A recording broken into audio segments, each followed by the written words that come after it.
last day of this conference with a talk by Shahn Majid from the University of London.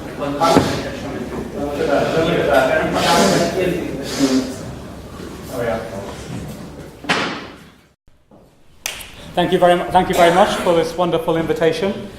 I'm going to try to address the brief of the conference, which is kind of show you the big picture.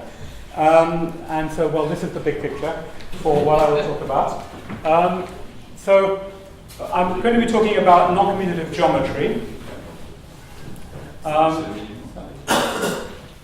there it is, okay. So basically it just means that the algebra of coordinates on your space should be allowed to be non-commutative.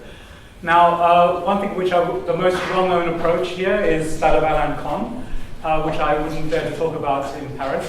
But it has many applications, for example, to the standard model, the non-commutative torus, and others. But there is a gap. It doesn't apply very much or very well to Q-deformed examples that came out of quantum groups. So for that, over the many years, we've been developing a sort of constructive approach to non-commutative geometry, which includes those examples and many others related to physics. And our focus, or my focus, has really been quantum space-time, so it's very much the topic of this conference. And one of the big differences is, whereas Alain has a starting point is an axiomatization of the Dirac operator, and from that everything else follows. You construct differentials from the Dirac operator. In our approach, it's a much more down to sort of a mundane approach. We just build up the different layers of geometry on the algebra. So the first layer is the differential structure, the second layer is the Riemannian structure, connections, etc. And at the very end, if you're lucky, you may get to the Dirac operator, but that's not our primary concern. Now, this, as I said, includes deformed examples. We'll also include discrete examples, like graphs. It can be viewed as a finite differential calculus on a finite set, I mean. It includes quantum principal bundles. It includes a kind of Lie theory of quantum groups, which is a finite dimensional object which obeys some self-contained axioms and generates the quantum group. And it includes, then there's some more recent work about extensions of DGAs and Hodge theories, so we'll come to those. That's on the mathematical side. On the physical side, which I will try to cover in this talk, the focus is on quantum space-time, and the most studied example is this one. So this is the time coordinate of space-time, and these I1 to 3, are the space coordinates. And this is an example, of course. This model, xi, doesn't commute with t, but rather there's a parameter here, and this parameter is I times the Planck scale, Planck time, 10 to the minus 44 seconds, if we believe it's a quantum gravity effect that causes this. And there are many predictions on these from this space-time. One of them is a variable speed of light, which is being tested, still being tested since 2008 by satellite data for gamma ray bursts. It's not yet conclusive. There's predictions for variable time dilation, so frequency-dependent time dilation near a black hole event horizon. In particular, the infinite time dilation factor at the time horizon, which we have classically, is resolved, and it's now finite. And then there are possible applications to cosmology. So I'll come to some of these. So that's the plan of the talk.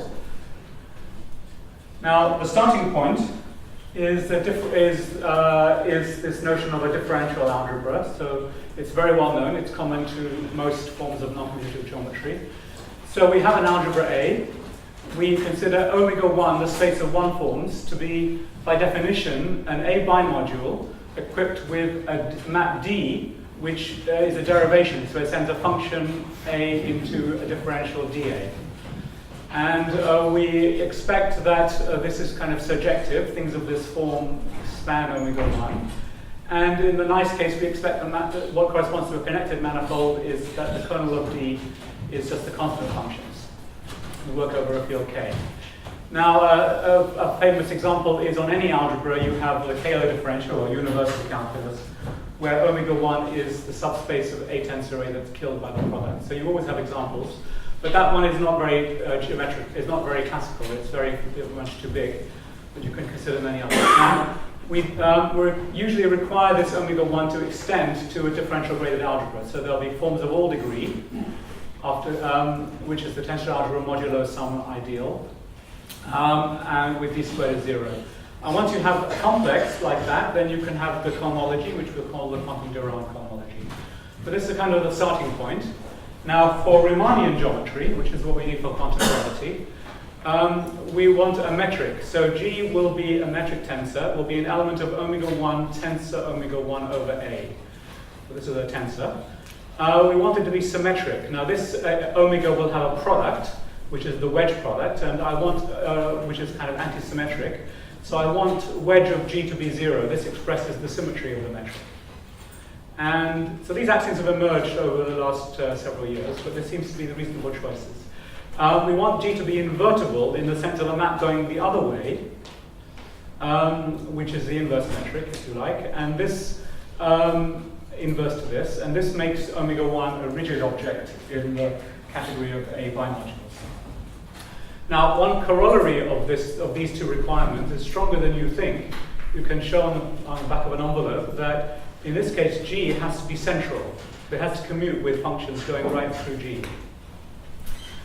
Now, and that's already quite restrictive when the algebra is very non-commutative. And over C, we want everything to be a star algebra, and this to be a star differential calculus with D commuting with star. And we want the metric to be Hermitian in this sense. And this will correspond, in the case of a real form of the algebra, to real coefficients of the metric. I have a question. Yeah. If I understand, if I understand, you take the metric contravariant, not covariant, yeah? I'm wrong? Yeah, I take it, it's a matter of taste, but this is the other fine, one. but Yeah. I just want Yeah. to know if I understood. Yeah, and there's a good reason for that. I see. Yeah. The reason for everybody else who doesn't see, the reason is that we're going to eliminate vector fields as much as possible and work always with differential forms. At that point, we agree. Okay. But this is the other metric, the metric with upper indices, if you like. Now, the next thing we want is a notion of a Levi-Civita connection, and so this is we're going to formulate this as what we call a bimodule connection. So it's a map from omega 1 into omega 1 tensor omega 1. Now you may say, well, that's not a connection. Usually a connection is a covariant derivative, which for every vector field associates an operator, for example, from omega 1 to omega 1. But this is what this does. It's weighting, this copy of omega 1 is weighting to be evaluated against any vector field.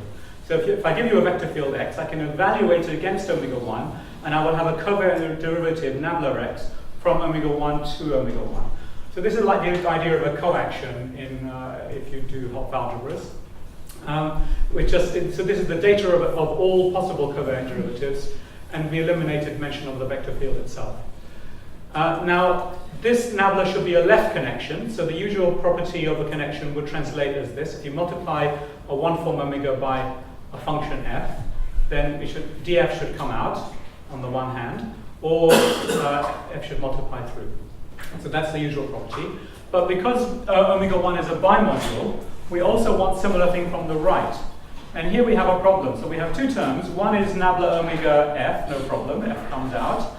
But the other term should involve df. But the natural thing here is that df is on the right, but the place where the vector field will be evaluated has to be on the far left. So we need something to flip omega with df to bring df to the far left to be consistent with evaluation against a potential vector field. And so for this we need some kind of flip map, which is called the generalized braiding. Now this property is not an additional data. It's just because sigma is defined by this formula. So it's simply a property that whether a left connection admits a sigma or not. And if it does, it's unique. Yeah? So question, is omega 1 when it's iterated projective as left or right? Yeah, so it's a good question. So most of the time we don't need to worry about that. It can be any bimodule. But in real examples, of course, we will want omega 1 to be projective both from the left and the right. But it's not very essential for the general level of constructions. Okay, so this is additional data. So that's called a bimodule connection. I believe it was invented by Michel Dubois-Violette and some Mador maybe and some others. Now, the action. once you have a bimodule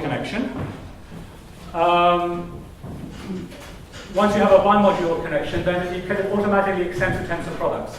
So because, again, we apply nabla to a tensor product, we apply it first to the one factor, no problem, then to the other factor, but the left output of nabla is in the wrong place. It has to be moved to the far left to be consistent with evaluation against the vector field.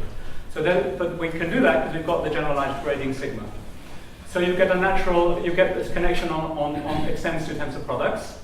And now it makes sense to write down nabla G as 0, because G is an element in here. So now we know what we mean by metric compatibility. Torsion is also, when you translate it to language of forms, it's very easy. It just becomes, the torsion tensor is just the difference between nabla composed with wedge. Remember, nabla lands you in omega 1 tensor omega 1. So there it is. So you can apply wedge to that. So it's the difference between that and D, which also takes you into nabla into omega 2. That is the geometric meaning of torsion when expressed in terms of forms. The curvature in terms of forms is an omega 2 valued operator on one forms. It looks like this. In our star case, over complex numbers, we want a reality property, which in the real form case will give you the requirement that the Christoffel symbols are real valued. Okay. Now, I've described this for a connection on omega 1. It makes sense on any bimodule. So if I have a bimodule in the bimodule category over the algebra, and if I have a connection, a bimodule connection, like this category of such pairs I'm going to call E, then this category is a monodal category, and has many other nice properties. Okay. So you can tensor product bimodule connections. Now, another bit of theory, which I'm not going to have much time for today, is the notion of principal bundles. So here we have a Hopf algebra, a quantum group, H. We look at its category of comodules, so that means everything is covariant under a right coaction of H. And we want a differential braided algebra omega P, so that's like the total space and its differential calculus, and to have an action of H on it. And the fixed points will be A. Fixed point P invariant under H. The fixed subalgebra will be A, the base of the bundle. The calculus on H should be bicovariant, which means that we can focus on the left invariant differential forms. These are the forms on H which are left invariant. And then we want this sequence to be exact. Now, this exact sequence plays the role of local trivialization. We don't have open sets and those things, so we can't talk about the usual efficient principal bundle, but it turns out that exactness of this sequence plays a very similar role and allows you to develop the whole theory. So that was back in '92 with Brzezinski. We did that. A connection on this kind of bundle is a connection form is a Lie. This is like the dual of the Lie algebra. So this is like a Lie algebra valued 1 form on P with certain properties. And it corresponds to an equivariant splitting, so I'm not going this way, it corresponds to an equivariant splitting of omega 1p into horizontal plus a choice of complement. And then this is the nicest form of the theorem. It goes back a long way, but the most nice form. I should say that some of the stuff I will talk about, including this one, will appear in a book that I'm writing with Beck. In the nice case, where basically pi p is a right modular map, which is not guaranteed to be, then there's an associated bundle functor.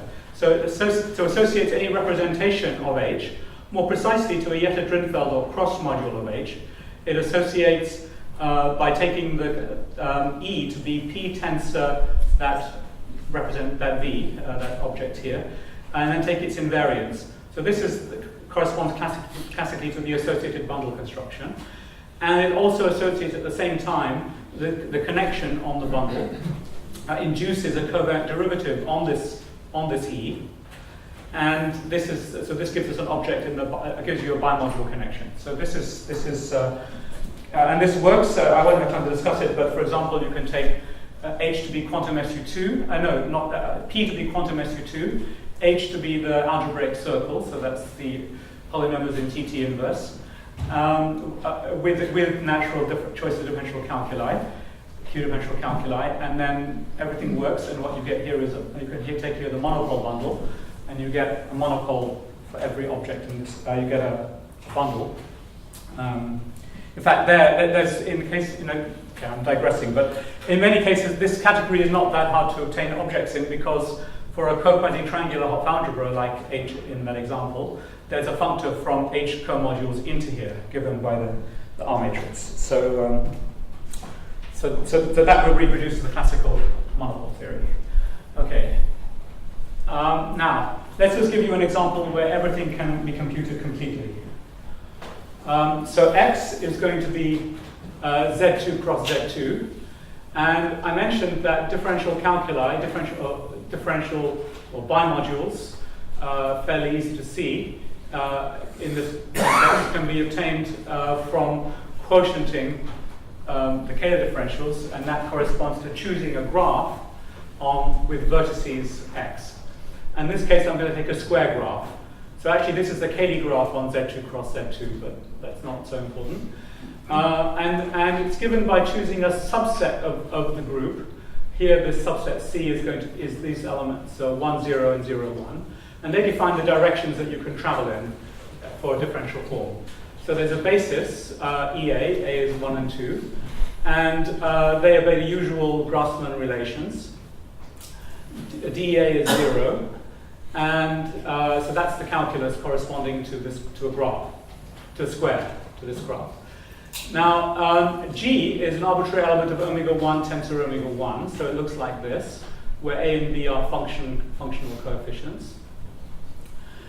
I should say that in describing this calculus, there's some rules for commutation of functions past these differentials, which I'm not stating here.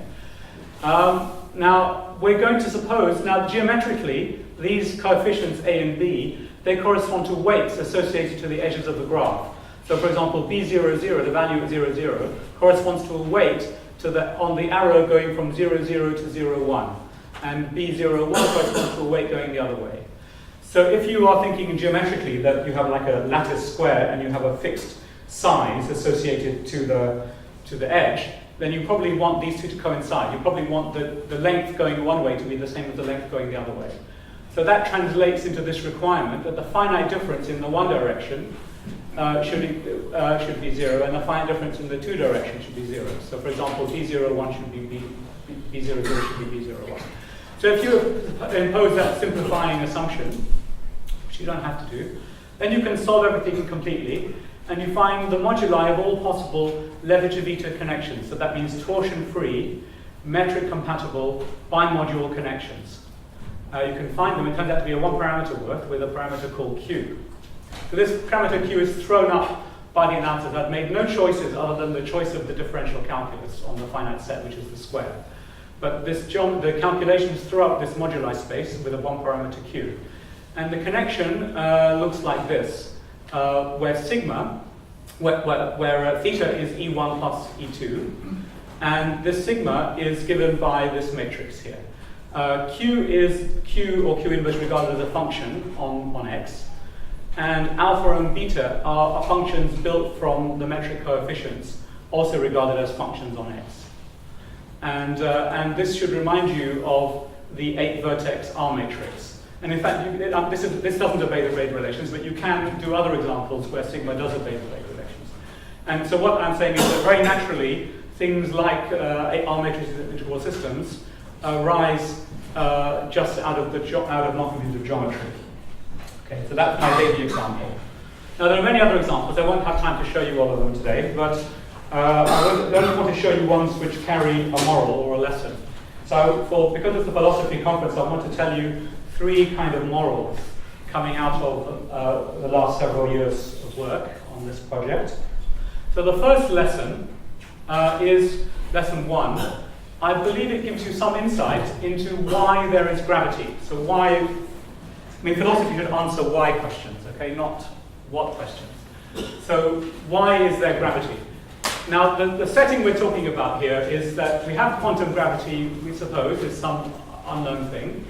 And we know that in the classical limit, we have classical gravity, described by some Riemannian geometry, pseudo-Riemannian geometry. And we are supposing that on the way, going from here to there, as some Planck scale parameter goes to 0, we're going to get the classical geometry. But on the way, as we approach the classical geometry, we must have something that deforms classical geometry. And we're going to suppose, this is the quantum spacetime hypothesis, that that something is a non-commutative spacetime. And obviously that's a matter of taste, but there are reasons to think that, because it's a quantum gravity effect, and so we could expect that the space-time variables which are coming, the operators which correspond to the space-time variables, become quantized, and therefore they're non-commutative. So you could expect that reasonably.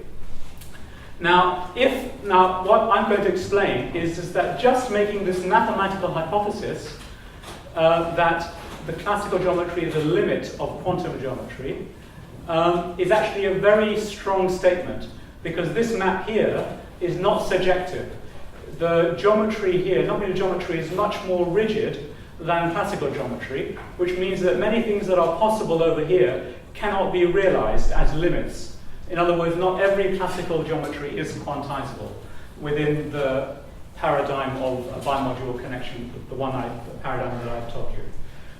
And so here's an example to illustrate this. We're going to look at enveloping algebra of a Lie algebra regarded as a non-commutative spacetime. Okay, this goes back to the 70s, quantization of the Kirillov-Poisson bracket. But we're going to put the differential calculus. The differential calculi on here correspond to surjective 1 cocycles on the Lie algebra. And the connected ones of the classical dimension, that means the dimension of G, they correspond to pre-Lie algebra or left Windberg algebras, or left symmetric algebras, or pre-Lie algebra structures for G. That's a recent observation. And so those can be classified. So for example, on this space-time that we're going to focus on, this is a Lie algebra, obviously, enveloping algebra of a Lie algebra, of a solvable Lie algebra. Those cocycles can be classified, and there are essentially, at the algebraic level there are 5, but some of them are really equivalent. So there are essentially 2 different possibilities that work in all dimensions, and they are these. So this one, dt, doesn't commute with t with a parameter alpha, and this one doesn't commute with t with a parameter beta, but with some different relations. So this gives these relations give you the bimodule structure on a basis where omega1 is generated by dxi and dt. Now, if we suppose n is bigger than 2, and then only case 1 admits a central metric, it turns out. And if we suppose spherical symmetry, so the xi's are treated symmetrically, then in terms of, we have supposed that there is a radius function r, which is the square root of xi squared, and and everything depends on r and t, then you are forced to this metric. So this is the standard sphere metric, n minus one-dimensional sphere. This is the radial sector, and these are some cross terms, where a, b, and c and delta are free parameters. We only know the form of a metric, but if lambda is not 0, then you are forced to this form of metric. And this is required for the Minkowski signature. And we're going to define this quantity delta bar is this ratio. And it turns out that this metric, after certain coordinate transformations, is equivalent to a standard form of the Bertotti-Robinson solution of the Einstein equations with Maxwell field and cosmological constant. So this is the Maxwell field, this is the curvature tensor, and this is the cosmological constant determined by the parameters here. So the upshot is that actually you can't have flat space-time. So the first shock, because people thought that this was flat space-time, I thought that in '94 when we introduced this model, we thought that this was a deformation of Minkowski space. But actually, it doesn't admit a flat metric. There has to be curvature, and there has to be either a Maxwell field or a cosmological constant, but not both of them 0. It has to be a charge Q, given by this formula, or depending on the values of delta bar. And so all of these are somehow being forced out of nothing, but the assumption that we have this algebra. And I made no other assumption. I just assumed this algebra, I classified all the possible differential. Well, I made one other assumption, which was spherical symmetry. So this algebra and supposing spherical symmetry for the calculus and for the metric led us to this unique possibility. And so that's an example of how sort of the fact that not every metric is allowed in physics, but only some which corresponds to gravity, usually dictated through Einstein's equation, this somehow is being forced out of the non-commutative algebra, out of the rigidity of non-commutative geometry.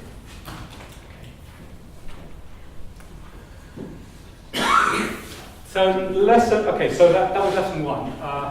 Maybe pause for a second. Okay, lesson 2 is equally controversial, which is why is there time? Okay, this is a strange question, but you'll see what I mean. So it comes from this theorem, which goes, it's a no-go theorem.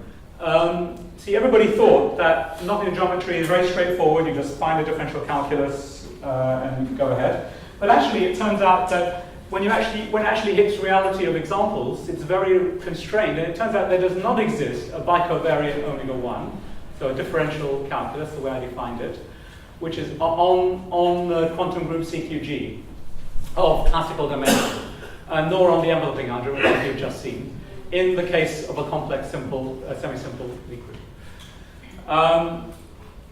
So this is what I call this incompatibility of quantization with symmetry is what in physics is called an anomaly. So this is an example of a quantum anomaly, which I view it the other way around. I keep the symmetry fixed. It's actually a quantum symmetry now, but I keep the symmetry, but I say that what's incompatible with the differential structure, rather than in physics where you think that the group is somehow incompatible. But it's the same obstruction. And we can solve it the same way, namely, it will introduce an extra dimension to absorb the anomaly. And if you don't like that, which is what I'm going to do here, the alternative is you have to live with the fact that omega 1 is not a bimodule, so you are entering the land of non-associative geometry. So that is a possibility, but you do have this obstruction. So here's an example. Quantum SU2. There is a 4D calculus discovered by Voronovich in '89, and it has 4 generators: EA, B, and EZ. EB, EC, and EZ. These are sort of the classical. In the classical limit, Q goes to one limit. They become the standard left invariant one form on SU2, and there's an extra direction theta. And if you expand, so those are left invariant one forms. If you take a function f and you expand it in that basis, then you'll get some partial derivatives, which in the Q goes to one limit will be the left invariant vector fields on SU2. Plus, you'll get some coefficient of theta. And this coefficient of theta turns out to be the Q Laplace-Beltrami operator. And the way you can see that is if you apply it to a monomial in A, B, C, D are the generators of the quantum SU2. You apply it to a monomial in one patch of the basis. Then you get something, these are Q deformed integers. So this is Q to the K minus Q to the minus K of the Q minus Q inverse. You get something which Q deforms what you would have in the classical case for the Laplace-Beltrami operator on monomials. So what you see is that somehow that the anomaly is forcing you to have extra dimension, and this extra dimension encodes the evolution of a free particle. If you like, theta is d by dt. It is dt. It encodes somehow encodes Schrodinger's equation or the Laplace equation on SU2. Okay, so that's sort of my feeling for why a wave operator enters in physics, why things evolve. And another example is to take the space-time we've been talking about, this one. This is not quite this theorem, but it's a related theorem. This one does not admit a 4-dimensional quantum Poincaré covariant calculus. So if you thought this was in calculus space, there is a quantum Poincaré group. And it's a different point of view than the previous slide. Then there is a 5D calculus, or n plus 1-dimensional calculus. The extra dimension theta prime, again, encodes the wave operator. So d psi, a function of x and t, has the classical form for the spatial directions. It has a finite difference time derivative, and it has an extra thing in the theta prime direction, which is this operator here, which is the diffuse wave operator, and this, because of the finite difference, this gives you cosh instead of usual p squared, cosh minus 1, on plane waves. And so that gives you the variable speed of light prediction because of the modified dispersion relations. Now this actually is an example of a following more general theorem, since I'll show you something mathematical. If I have an n minus one dimensional manifold, that's going to be space, and with a classical metric G bar, and if that classical metric admits a conformal killing vector tau, then I can quantize n cross r by taking this semi-direct product. So I have classical functions, and their commutation relations with t, with the time direction, is given by tau. So that's a very mild, very slightly non-commutative space-time, where time doesn't commute. It's exactly of this type, where there's a conformal killing vector for the Euclidean metric on xi. Then the theorem is that this algebra A has an n plus one dimensional calculus, so a calculus with an extra dimension, where the calculus looks like this. There's the classical calculus on F, plus a finite difference calculus, plus an operator. And this can be chosen, the calculus can be chosen, in such a way that delta lands on the Laplace spectrometry operator for any static metric on n cross r. So you can quantize any static spacetime for which the spatial part admits a conformal killing vector. And that includes the Schwarzschild black hole. So that's how the black hole was quantized. But the important thing is not the example, although that is important, but the moral, which is that somehow the anomaly is causing you to introduce a wave operator, and you can use that to your advantage to construct the wave operator, even without having fully solved the non-commutative geometry. Okay. Now the third lesson is quite a mathematical lesson, but that's okay for this audience. And this is an even deeper question: why is there Riemannian geometry in the first place? Okay. So again, I think philosophers should not be afraid of asking these questions, even though they seem silly. And what I'm going to show you there is an answer to this. First, I'm going to look at the differential calculus of a point. So just the algebra is just C, and omega is going to be C plus C. There's the one form basis, I'm going to call it theta prime. And theta prime squared is 0. So I'm going to call this the DGA of a point. Okay? And I'm going to define a central extension of a DGA, of some other DGA. So here, A is an arbitrary algebra. Omega is the differential, the Durand complex, if you like, on the algebra.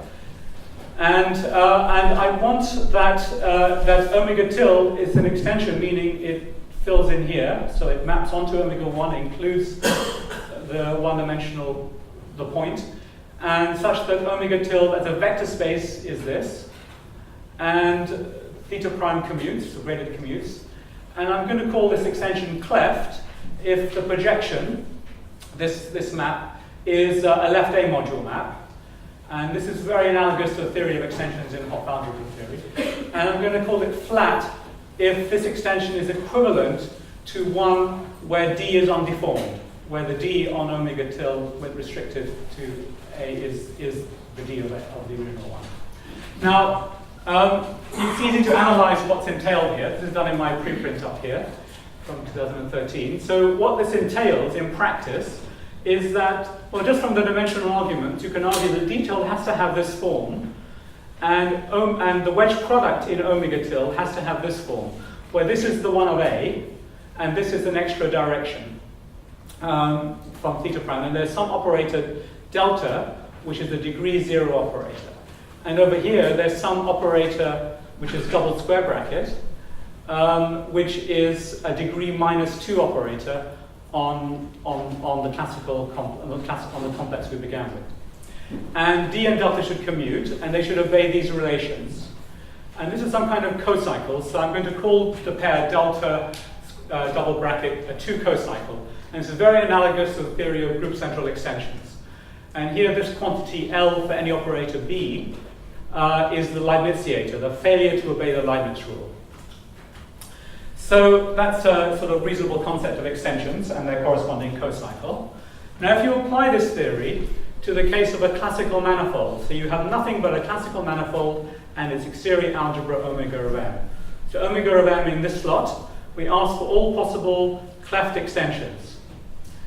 I haven't assumed, yeah, and then it turns out those cleft extensions correspond, well, they correspond to this data, but this data is equivalent to this data. An inner product on omega 1, so this is given by this formula, and a connection nabla. This is a contravariant connection, so it's not it's a direction co-measure derivative along one forms rather than on vector fields. But in the non-degenerate case, that will be a classical connection given by this formula. And these two are almost compatible. They obey this. This semicolon is co-measure derivative along nabla of the metric, which Gij is this tensor, this round bracket in a product. And so they're almost metric compatible, where T is the torsion. And the case of a flat central extension is exactly the case where the torsion vanishes. So the moral is that Riemannian geometry, as we know it, is simply nothing other than the extension data within non-commutative geometry for the differential calculus. I'm getting Riemannian geometry out of nothing but the Leibniz rule. Okay? The Leibniz rule and its compatibility with the non-commutative extension is forcing us to have Riemannian data on the unextended algebra. Okay. So I mentioned that here. The cleft, and by the way, a cleft extension being flat means the two extensions are sort of homologous, and that means that there is a map delta of degree -1 that takes you over here. Takes you when delta is of this form. You can analyze that. And so that also gives you not only Riemannian geometry, but also gives you the natural role of the Hodge Laplacian. So that's this moral here. And this is a bit of an aside, but while we're here, again in the classical case, delta here will be the codifferential, the Hodge codifferential. But we don't really need to assume that, but in the classical case, it could be the divergence operator. But what we need here is it's symmetric, in the sense that this tensor defined by this formula is symmetric in the two arguments. Because, I mean, I went a bit too fast here. What you actually get from here is this data, but I didn't say that this was symmetric. So this is a slight generalization of Riemannian geometry, where the metric could be antisymmetric. But obviously the classical case is the one is where it's symmetric, and where delta squared is 0. And in this setting, we get a new formula in terms of differential forms for the Levi-Civita connection, which is this formula here. This is the Leibniziator. So everybody knows that the codifferential on differential forms is not a derivation. So I'm putting that to good use. I'm saying that the Levi-Civita connection is just the failure of that to be a derivation plus a Lie derivative.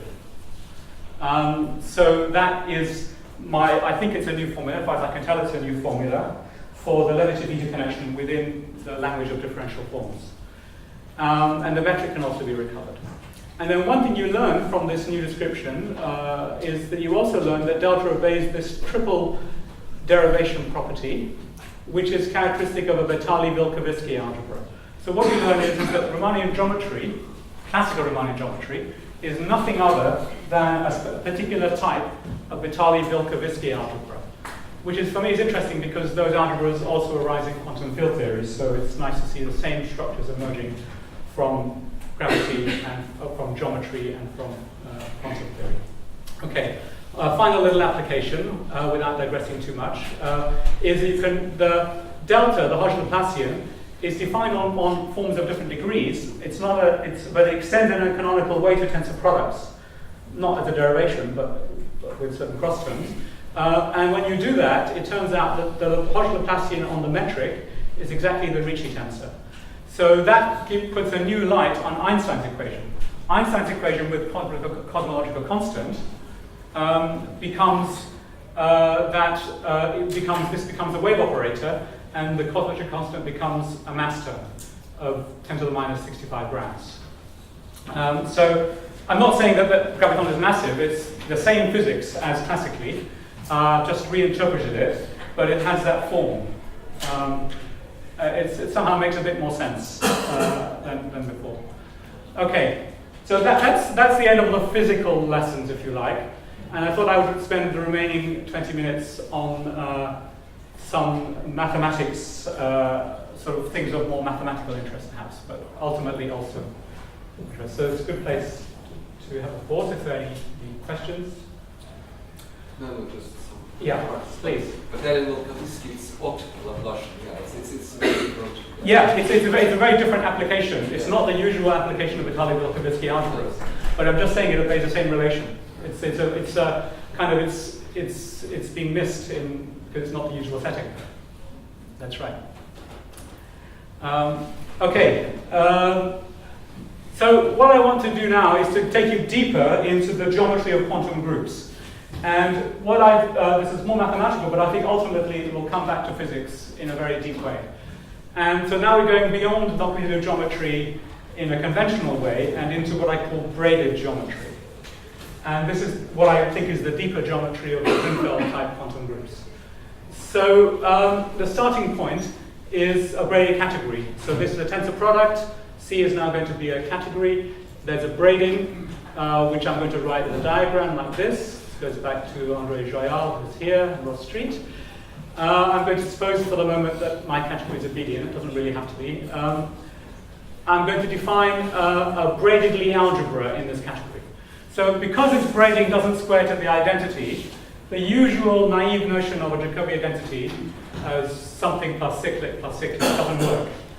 And I believe it comes from something deeper, which is this. The object is not just an object in the category, but it's actually a co-algebra. So L is a co-algebra in the category. And then there is a bracket. And this bracket obeys this identity and a couple of others, which I won't digress with. Well, this is a homomorphism property with respect to the co-algebra. This says that the bracket is a co-algebra map. This is the new identity here. And notice that there are it's a 5-term or pentagonal Jacobi identity. But if you, and in this case, you can get an enveloping algebra, which is a bi-algebra in this category. And there's a killing form, and there's cohomology, and there's a certain amount of general theory, which was worked out over the years. Now, the classical example is to take L to be 1 plus G. That's a subspace inside the enveloping algebra. So that's an n plus 1 dimension. If n is dimensional of the algebra, it's an n plus 1 dimensional subspace, which is a co-algebra, because delta x in here is x tensor 1 plus 1 tensor x. And delta 1 is 1 tensor 1. So that is actually a co-algebra. A category is a category of vector spaces. And I define the bracket of x with 1 to be 0, and the bracket of 1 with anything to be the identity. And then the only thing I haven't defined is the bracket of x with y, where x and y are in the Lie algebra. If you put the remaining put that in here, then if I've got delta x as x tensor 1, I've got two terms. I've got x tensor 1. The 1 goes through, does nothing. Over here, I've got x with y. I've got x, y, and z. I've got x with y, and then with z. And then I've got another term, 1 tensor x. Here, x goes with z, and I've got 1 does nothing on y, and I've got y on x on z. So I've got the two terms of the Jacobi identity, and on this side, I've got the other term of the Jacobi identity. So this axiom reduces to the Jacobi identity for the remaining part of the bracket, this unspecified part of the bracket. So in this context, the remaining requirement for the bracket is exactly this, which I haven't assumed it's antisymmetric, so it's actually a Leibniz algebra. But if it's antisymmetric, then it's an ordinary Lie algebra. But I want to show you a more non-trivial example. So now let A be any co-quasi-triangular Hopf algebra. So that, for example, CQG, Differential quantum group. This R is what induces the R matrix, and it makes the category of A comodules a braided category, where psi is built from R. Okay? And in that category, I'm going to define something amazingly simple. I'm going to say for every, the theorem is that for every sub-coalgebra of A, I can view L in this category, and then it becomes a braided Lie algebra. And all I've got to tell you, it's a sub-coalgebra of A, so I've already got the coalgebra structure. And what I've got to tell you is the bracket. And the bracket is the adjoint coaction. So 1, 2, and 3 refer to repeated use of the coproduct. So this is like conjugation. This is the adjoint coaction. And I apply the adjoint coaction, and then I evaluate it against the element A via Q. And Q here is the quantum killing form. So Q is a map from A tensor A into K, which is the convolution product of R with its flip. And in the classical limit, this would be something like 1 plus the classical killing form plus higher order in H bar, in Dribdel's point of view. But we use that here. So this is the amazingly simple formula. I didn't realize this back in '94, but this is sort of the modern way of doing what I was doing back then. Okay. So here's an example. We take quantum SU2. It has generators A, B, C, D forming a matrix. I hope everybody has seen what that looks like somewhere. We take the vector space spanned by A, B, C, D. That is a sub-coalgebra. The delta of a matrix A, B, C, D is the matrix tensor the matrix, the way Manning taught us. So that's the coalgebra. And then the bracket going through this calculation comes to be this. I've taken some linear combinations. So rather than A, B, C, D, I've defined T to be Q inverse A plus QT, and Z to be D minus A over 1 minus Q to the minus 2, etc. So I've taken some linear combinations. X plus and X minus are basically B and C, but rescaled. So in terms of those generators, Z, T, and X plus and X minus, I get these commutations, I get these brackets. And notice this is exactly SU2, right? X plus with X minus is Z. Z with X plus or minus is a Q deformed 2. Okay, this is a Q deformed integer.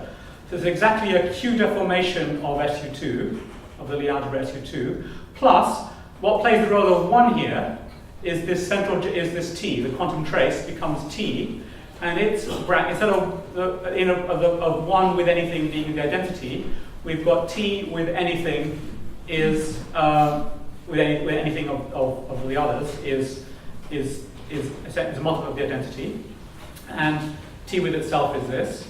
And the one you might not expect is that Z has a commutation relation with itself, which you wouldn't expect for SU2. But this vanishes as Q goes to 0, goes to 1. This becomes 0. So that's the non-standard effect.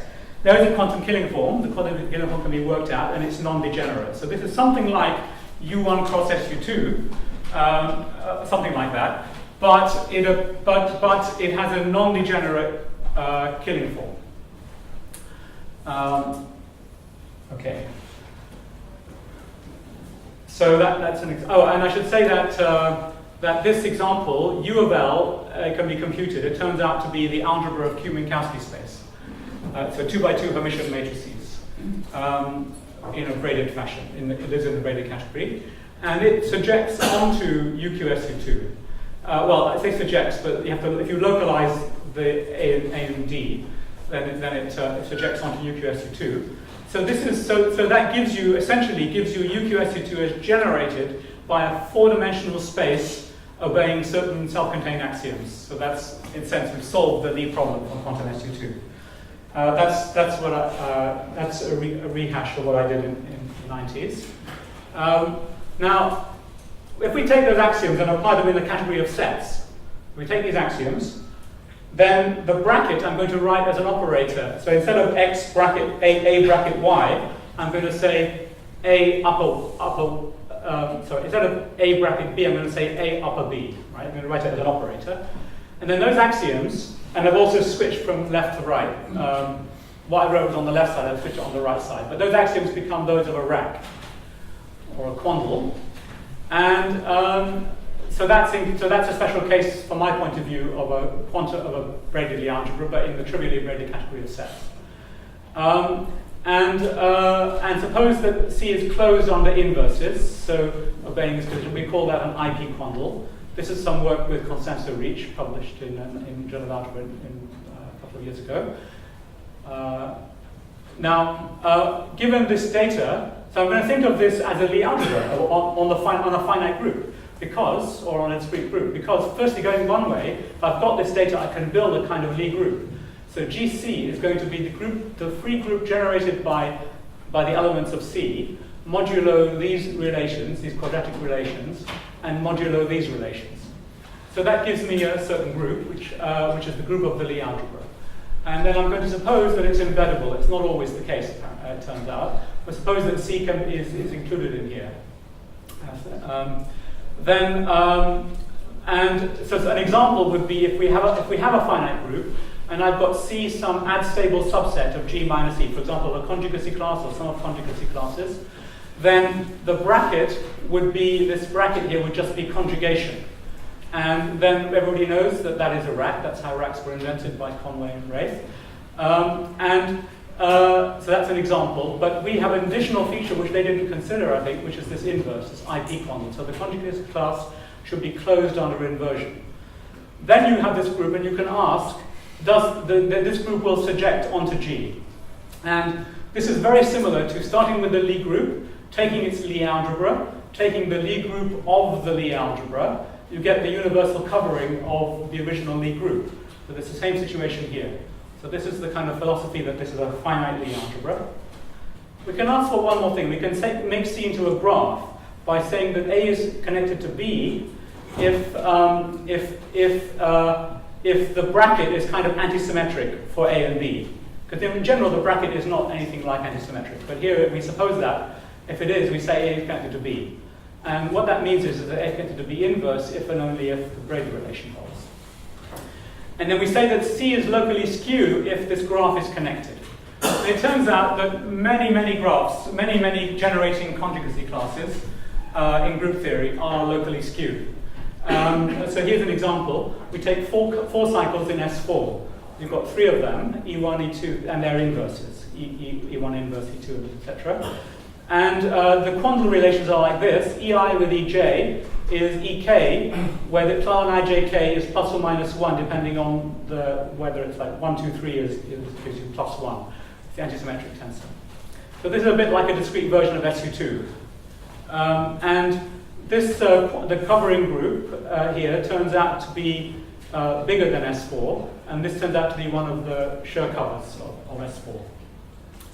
Another example is to take SL2Z, and there is a generating quandle, which is 2 copies of ZP1. ZP1 means co-prime pairs A and C, modulo an overall sign, Z2. This is the analog of CP1. Using those labels, I can define these elements of SL2. So this is how this quandle sits inside SL2.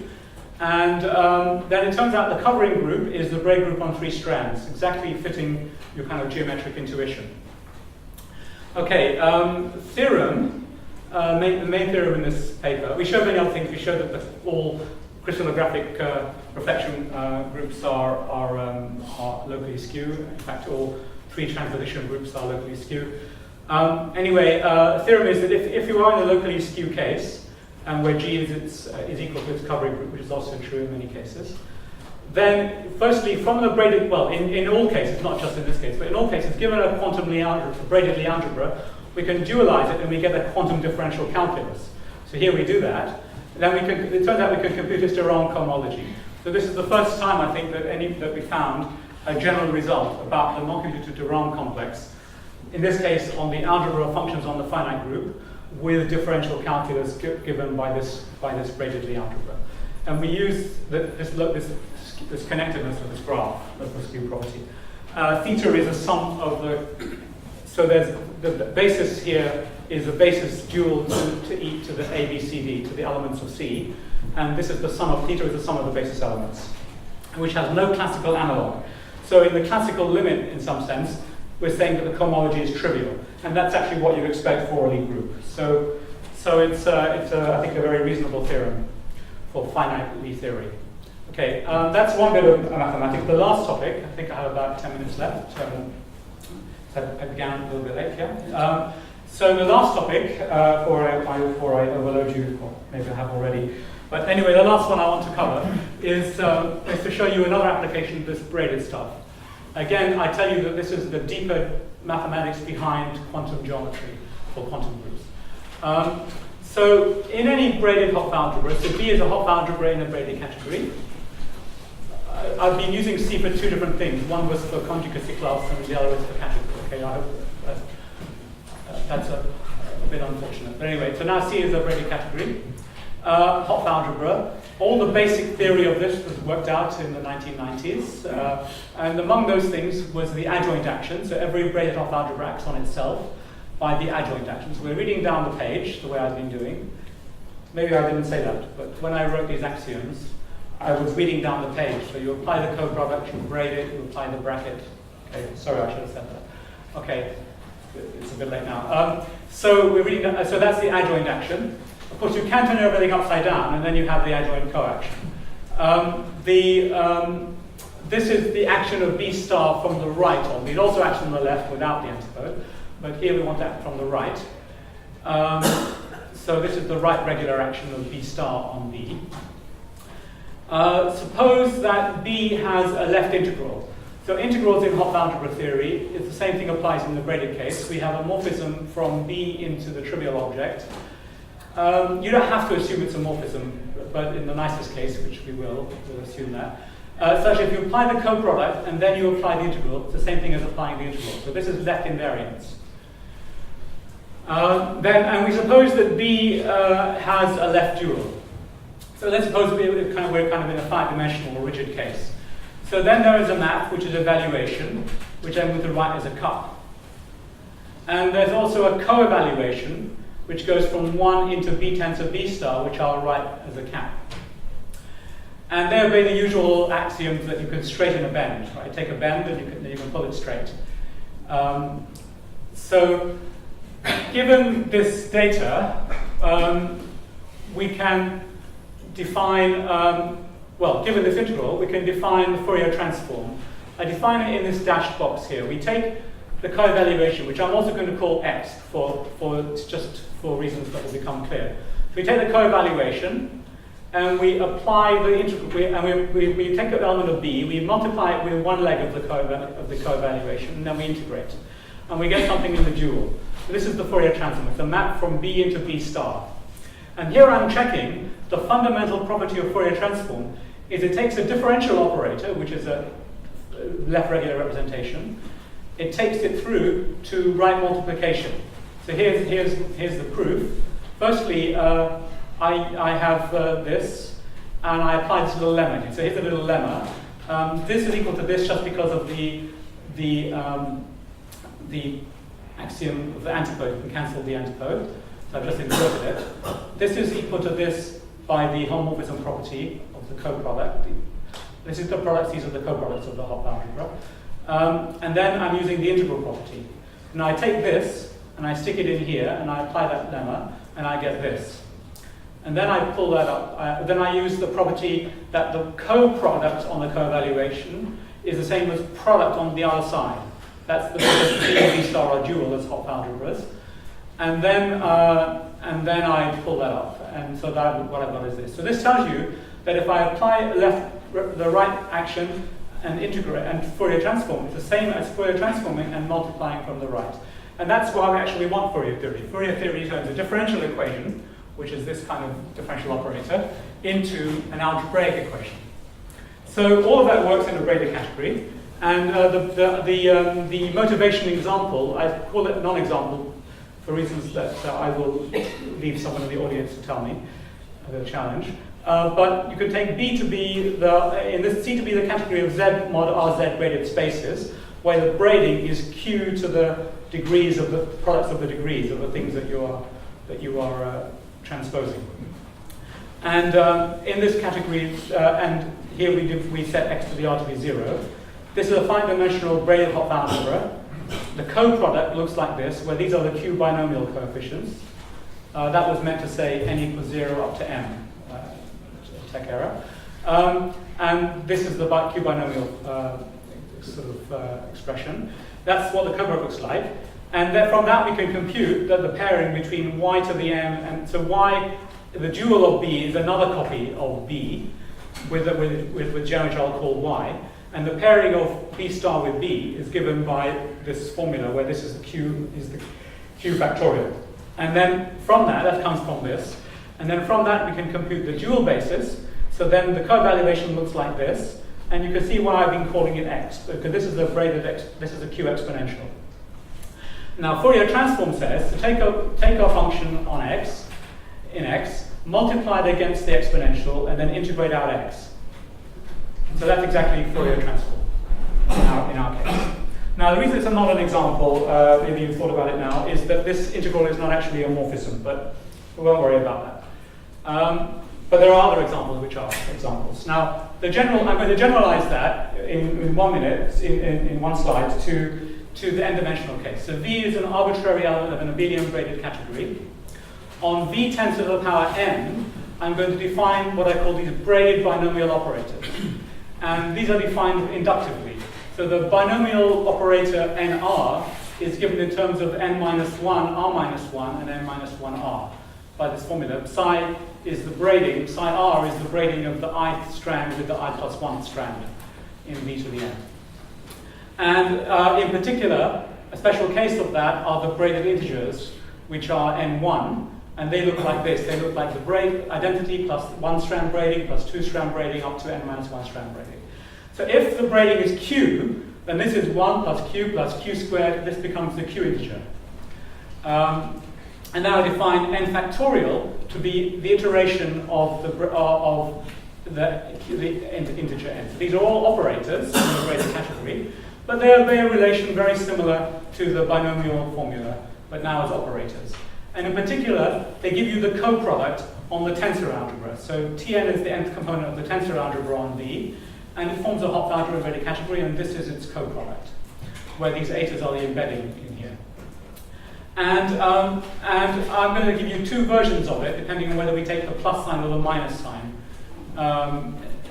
in here. So we have a super tensor algebra or the braided super tensor algebra. And in the case where V is rigid, so finite dimensional, for example, then these are dually paired. And this pairing is very non-degenerate. We have the same kind of calculation. Instead of n factorial, like we had just before, we now have the braided integer operator coming in. A factorial, the braided factorial operator. And then we define the Nichols algebra of V associated to this as the smallest sort of quotienting by the kernel. We take the tensor algebra and we quotient by everything in the kernel of this pairing on each side. So that means that they are the most quotiented such that, the least quotiented such that the pairing becomes non-degenerate. And the kernel explicitly is like this. So these are the braided antisymmetrizers, and this is what we're quotienting by. Now, if it's rigid, then if this whole object is finite dimensional, then that means that actually its dual of this actually by this method can be identified with the Nichols algebra of V star.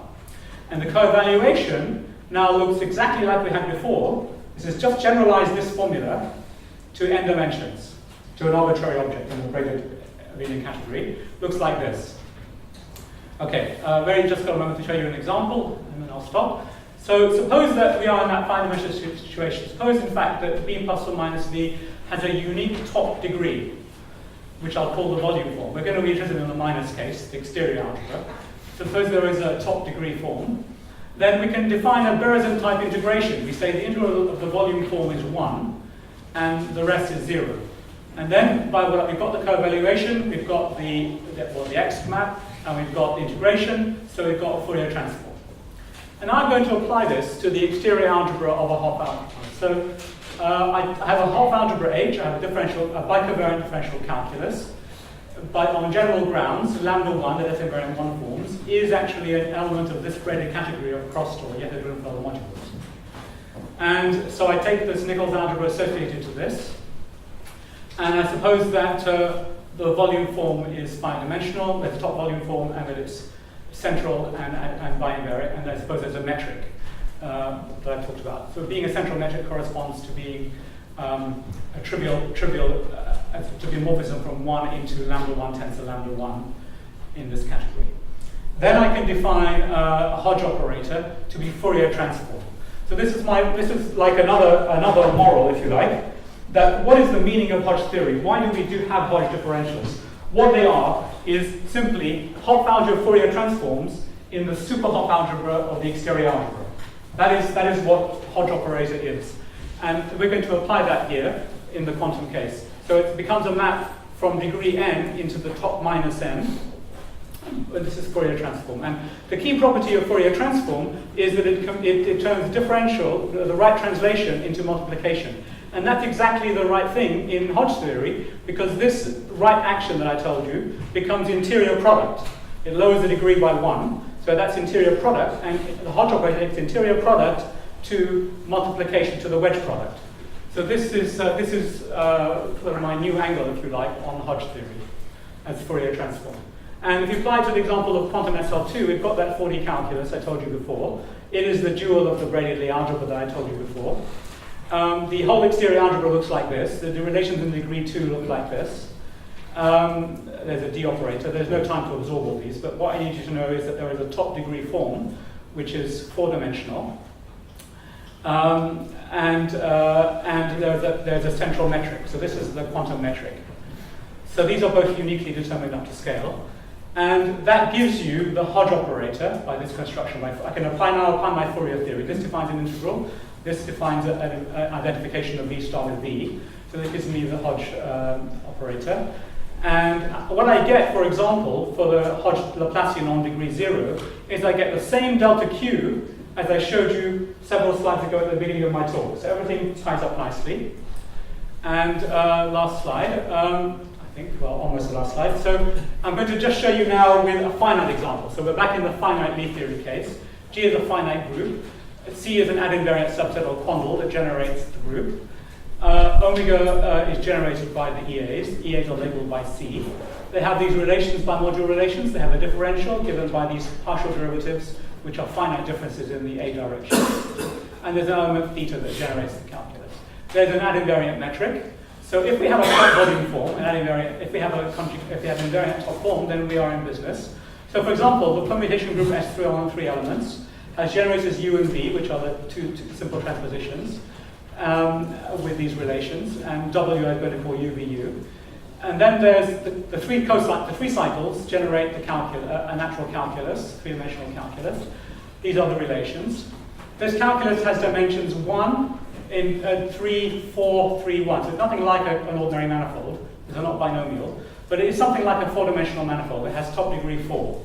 This is the 4-dimensional volume form. It is bi-invariant and central. Therefore, I have an exponential or co-evaluation element. I do the calculation from my formula, and this is the formula. So you wouldn't ever guess this formula, I think, but this is what it comes out to be. So now we can do Fourier transform, and this is my last slide. So the Fourier transform, or the Hodge operator on 1 is the volume form up to a sign. The Hodge operator on EU is a 3 form, and these are my basis of 1 form and my basis of 3 forms. So it takes a natural basis to another natural basis. On degree 2, it's much more mysterious. This is a 4-dimensional vector space, and I've given it on 4 elements. And it takes them like that. Now, here we see that actually on degree 2, this operator turns out actually to be minus the braided antipode, the antipode of the braided algebra, which was the exterior algebra. But anyway, it's given by this formula. And this happens to have degree, is order 3, so the cube is the identity. So that means the whole thing has order 6. So the Hodge operator does not square to 1, or minus 1. Anyway, the Hodge, you can work out the Hodge Laplacian on degree 0. It comes out to be exactly what you want for the graph Laplacian on the Cayley graph. And the last remark is that this all that's going on here, it looks very innocent, but it's highly non-trivial, and I'd say very mysterious. And to give you an example, if you compute the top degree in different for Sn, where n is a symmetric group, so S3, the top degree is 4-dimensional. For S4, it's 12. For S5, it's 40. And these numbers, it's been remarked, are exactly the components of the number of indecomposables of the pre-projective algebra of type AN, or if you like, the components of the Cauchy-Kashiwara canonical basis of type AN. So they're very intimately tied with the Lie group, of which this finite group is the Wahl group, but into the very deep part of its of its geometry. But this is, so far it's an accident, and nobody believes it's an accident, but nobody understands why, how to get from the Kashiwara theory to these dimensions. It's been open for about 15 years. Okay, so I'll stop there.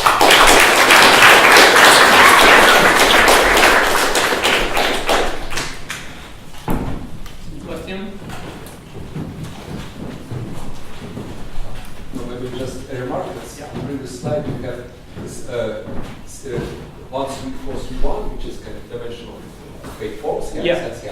It's just something very similar to this notion of elliptic spaces, which Kevin Costello and Really? Yeah, it's unusual geometry. You consider like quotients of the Dirac complex. Yeah. Then you also have kind of Calabi-Yau properties. You get non-degenerate parity and get elliptic complexes. For example, for G2 manifolds, you get numbers 1, 7, 7, 1, which behaves like three-dimensional Calabi-Yau. Wow. Okay. Yeah, so it's good. That's fascinating. I have to show you that. A lot of kind of all special geometry. Yes. This. Okay, so I haven't seen 1771, but you're saying you have exactly 13431? No, it's similar. Similar spirit. Okay, fantastic, thank you.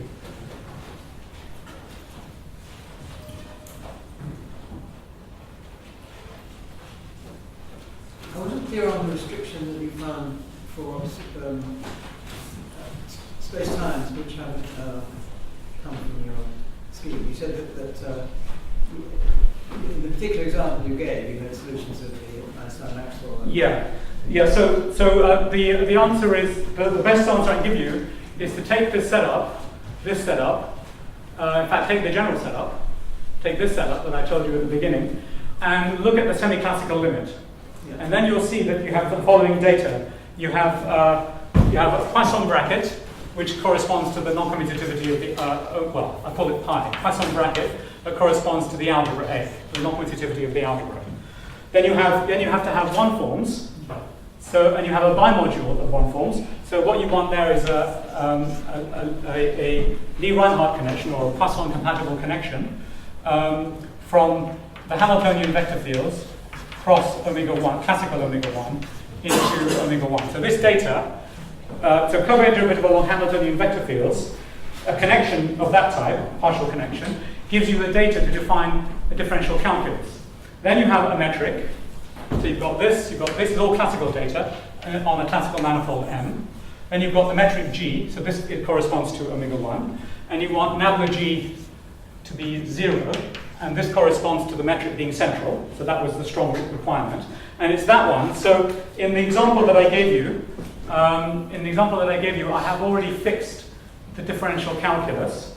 So I analyzed the possible Poisson connections, if you like, and I found a unique choice which corresponds to this differential calculus. Then I asked for the possible metrics that are compatible, and this particular requirement, the metric being central, translates in classical differential geometry to my Poisson connection being metric compatible, and that is a very strong condition which forces you to this metric. So the general analysis is done at the semi-classical level, and this example was computed at the arbitrary level. You wouldn't expect set of general space-times satisfying known equations. Well, the thing is that this is not data that you normally consider. This is a new data. So the existence of a connection of a Poisson compatible, it's also a Bézier Poisson compatibility condition. So nabla A hat dB minus nabla B hat dA should be D of the Poisson bracket of A with B. So this is the Poisson compatibility data for this differential calculus. This data is not something you consider in classical differential geometry. It's additional data, which is the pre-data for the quantum differential calculus. And the compatibility of that data with the metric is the new condition. Yeah, I can see you've got lots of conditions, but just from the physical point of view, you wouldn't expect our normal experience of space-time then to come from one of your... Well, you see, if you believe that space-time is the limit of a quantum space-time... Yes, but what I don't understand is it seems to be very restrictive. Well, we don't see that. Well, so what I'm saying is that this kind of restriction is a restriction on the curvature. Ultimately, the existence of this nabla is giving you a kind of integrability condition which relates to the Levitt-Vita connection. So it gives you curvature constraints on the Levitt-Vita connection. Now, I'm not going to tell you that I get exactly Einstein's equation. If I did, I wouldn't be standing here like Schreiber said. I'd be standing somewhere else. But you do get sort of constraints which are somewhat of the flavor of physics, that you are getting constraints on the Levitt-Vita curvature from the existence of this background data. I'm trying to understand the philosophy of it. That's the philosophy. But, I mean, you would expect that if there's an underlying quantitative geometry in physics, that you maybe get some extra fields or something like that. Yeah. But you would expect to have as much freedom in the gravitational field as we have. But that's what I'm saying. I'm saying that there are constraints. you have this underlying extra field, delta, nabla, but this extra field has all kinds of conditions of compatibility. There's only one of them, has lots of compatibility conditions with the Riemannian structure. And that's why not every Riemannian structure is quantizable, and that's why you get field equations on the Riemannian structure from the existence I still of... haven't understood the quantum view from physics. That's the point of view. There's a hidden, I'm saying that there is a hidden constraint in physics. Not every metric is allowed. Yes, but it sounds like a huge constraint. I mean, would you have as much freedom as you have? Yes, I believe, I haven't been able to show, but I sincerely believe that the role of matter, the stress tensor of matter, should go into constructing nabla. So the matter should close the loop. The matter should distribute the extra data that constructs the differential calculus. If you have a vacuum with no matter, I mean, for example, you did allow cosmological constants being one of the solutions. Yeah, and in this example. Now, Yeah. could you say that the solution, another solution of the vacuum case with a cosmological constant? Well, what I'm saying is exactly that if I fix here, I analyzed all possible nabla that were compatible with I fixed the Poisson tensor by fixing the algebra. I fixed my non-commutative algebra. I then analyzed all possible Poisson tensors. I then found that there was a constraint on the metric which forced us to discover a cosmological constant and or Maxwell matter field. And you can view the stress tensor of the Maxwell field here as being forced or somehow related to this nabla. So that's the physics of it, which is not fully understood. This is just an example, but the philosophy is that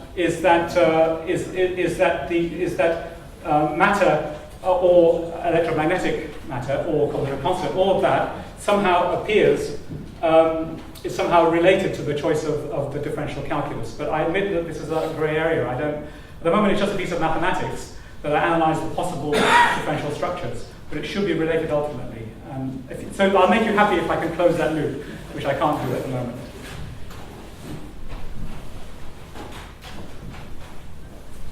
Other questions? Really small question. So is it what you're saying that there's no sort of action principle which allows you to pick the choices which you've outlined in the first two slides? You see, I don't know. The action principle is a very, very classical concept, and it doesn't generalize very well. But it's very likely that in examples of interest, all of this problem that I'm having with relating nabla to the stress tensor, it can all be resolved when you have an action, and it requires really to understand the stress tensor much better, which maybe Urs understands, but I don't understand. So at the moment, there's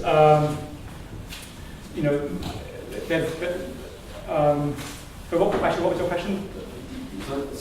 The question is, so you're saying there is no action principle? Yeah. Instead So I believe that an action principle could be a source of understanding, of resolving. So I believe the action principle has a deeper origin, if you like. And so rather than having an action principle, I think there are deeper things going on within the non-linear geometry that are leading both to the Laplace operator, so it doesn't come from a Lagrangian, and leading to the metric in the first place, the Riemann structure in the first place. I think it all comes from non-commutative algebra. But that doesn't mean to say that if you're starting with a classical situation and you want to quantize it, that the best way to analyze that data it probably is in terms of an action principle. But that's only as a way to leverage up to get. So you assume that you think that the mathematics are so rigorous that they give you the data which you otherwise can. Yes, I believe that non-linear geometry, as I showed you with my lesson 3, somehow out of nothing but the Leibniz rule and the requirement of an extension, I'm getting the classical data for Riemannian geometry. And I believe that that's somehow where the classical phenomena of physics come from. Put it another way, classical geometry as we observe it in classical physics is just the limit of a quantum geometry. Now, quantum geometry has its own rules, which I believe are much stricter, but those restrictions you cannot see in the classical limit. So things which are tightly constrained in the quantum world, they decouple and they appear as additional data in the classical limit. In the classical limit, we have to choose separately the classical data, choose the Lagrangian, choose this and that. It's all decoupled data. But in the quantum world, they're really coming as the limit of more unified data. So that's the philosophy. I have a question. I don't understand much about what you said. Okay. To be frank, Right. to be honest. Okay. But I understand words, and you say quantum space-time. Can you explain what do you mean by that? Yeah, What do you mean by? Do you expect to quantize space-time? Yes. What I mean is that this is nothing other than a hypothesis that, as an effective description of quantum gravity in a certain regime close to classical, there should be an effective description in terms of non-commutative operators for space-time. Coordinates become non-commutative operators. And that is a hypothesis. I have no proof of that. But that's the quantum space-time hypothesis. But because I'm old-fashioned guy, and for me, quantization is a theorem program to you have symplectic manifold representing the space of motion of some system, and you want to make a correspondence principle, etc. Space-time is not a set of motion of nothing. So this, I have a problem with that. You know, maybe it's true. Maybe there's a meaning behind that. I don't see it. No, it's a bold hypothesis. It's not obvious. Okay, so definitely you can apply this whole machinery to quantum phase space, and then you're happy, okay, because you are happy with phase space becoming non-commutative. Yeah. But if that applies in quantum gravity, then within it's very likely if you have xp commutation relations and everything is very non-commutative, then it's very likely you also get xx commutation relations. I mean, you know, it's plausible. So if you believe that, then quantum spacetime should appear as a sector within the momentum position sector within quantum gravity. And so this, if you like, we're just concentrating on a piece of the symplectic structure in what we call the x direction, which it's unusual. It wouldn't be a canonical symplectic structure, but anyway, if you believe x and p are quantized, then you probably should believe that x and x could be quantized. Okay. Just this number breaks the Lorentz invariance. Actually, it does appear to, but in fact, that's not relevant here because I'm not looking at symmetries. But on the next slide, this goes back to in the original application of this algebra, there is actually a quantum group, a quantum Poincaré group, which is not a classical Poincaré group, but which deforms, lambda deforms, and it is invariant under that one. So if you insist on Minkowski space, you don't have the Riemannian geometry. Riemannian geometry turns out to be curved, not flat, but you do have a quantum symmetry which looks like Minkowski space. So you have to take your pick, which you prefer, the symmetry or the geometry.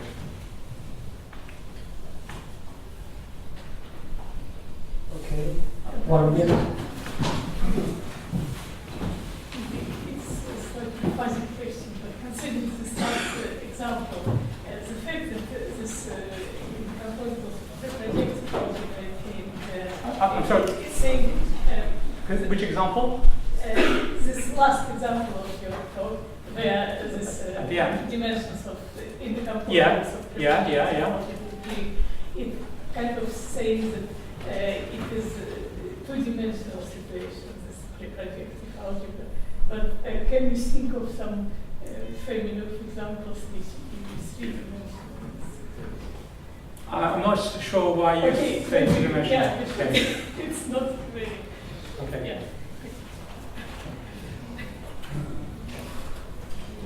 Okay, so maybe we should go for the time.